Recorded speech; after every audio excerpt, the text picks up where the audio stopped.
वहीं बरेली में IMC chief मौलाना तौकीर रजा खान ने ईद के बाद संभल जाने का ऐलान कर दिया। कहा कि माहौल खराब है, इसको सुधारना चाहते हैं। तौकीर रजा ने सीओ संभल पर माहौल बिगाड़ने का आरोप लगाया, साथ ही कई और विवादित बयान देकर माहौल गरमा दिया। रिपोर्ट देखिए।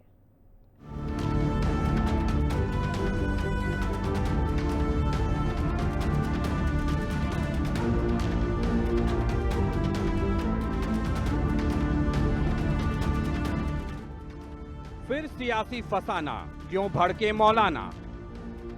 तौकीर की जिहादी तकरीर, ईद पर खींची गम की लकीर। यूपी में माहौल बिगाड़ने की कोशिश, संभल में दंगा भड़काने की साजिश।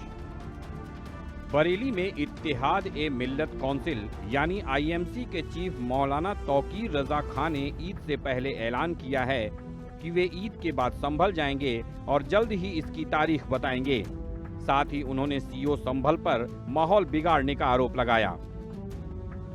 मैं आज ऐलान करता हूं, मैंने ये तय किया था कि पूरा रमजान में खामोश रहूंगा, लेकिन संभल में जो कुछ भी बेईमानी हुई है, हिंदुस्तान के जितने एमपी सेकुलरिज्म में यकीन रखते हैं उन सबसे मैं राब्ता कर रहा हूं और तमाम मुस्लिम एमपी से मैं राब्ता कर रहा हूं और ईद के बाद इंशाअल्लाह संभल में धरना दिया जाएगा और जब तक वहां का प्रशासन चेंज नहीं होगा तब तक वहां धरना जारी रखा जाएगा और इंशाअल्लाह बरेली से हम कूच करेंगे संभल के लिए और संभल से तब तक नहीं हटेंगे जब तक ये तमाम व्यवस्था ठीक नहीं की जाएगी और वहां की उच्च स्तरीय जांच कायदे से नहीं होगी। उसी अमन का मुजाहिरा किया जाएगा और सादगी के साथ ईद मनाई जाएगी। किसी किस्म की खुशियां नहीं मनाई जाएंगी, बल्कि रमजान 30 रोजों का जो तोहफा है, जो इनाम है, उसको सेलिब्रेट किया जाएगा।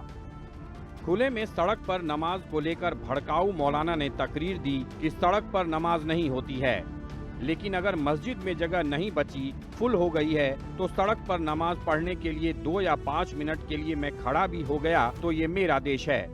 मैं कहीं पर भी खड़े होकर नमाज पढ़ूंगा, मुझे नमाज पढ़ने से कोई नहीं रोक सकता।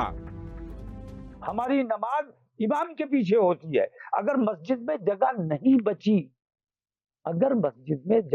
बची, हमें इमाम के पीछे नमाज पढ़नी है। अकेले नमाज नहीं पढ़ सकते, घर पे नमाज नहीं पढ़ सकते। ईद की और जुमे की नमाज मस्जिद में ही होगी और जमात के साथ ही होगी।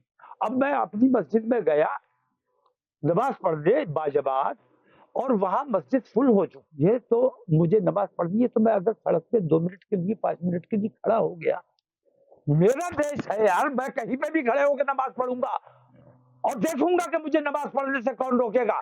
मतलब उत्तर प्रदेश से मैं ये मांग करता हूँ कि जो तरीका इन्होंने अख्तियार किया हुआ है, इस तरीके को इन्हें तब्दील करना चाहिए।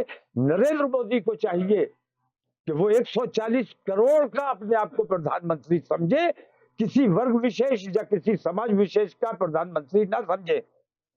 और माननीय आदित्यनाथ योगी जी से भी मैंने ये कहना चाहता हूं कि आपने ईश्वर के नाम की शपथ ली है, आप तो धार्मिक आदमी हो, ईश्वर के नाम की शपथ लेकर अगर शपथ का सम्मान नहीं करता है, मान नहीं रखता है, तो काहे का धार्मिक है। आपने ईश्वर के नाम की शपथ ली थी कि किसी के साथ तासुब नहीं किया जाएगा, सबको बराबर समझा जाएगा। इतना ही नहीं, तौकीर रजा ने मौलाना शहाबुद्दीन रजवी पर भी निशाना साधा।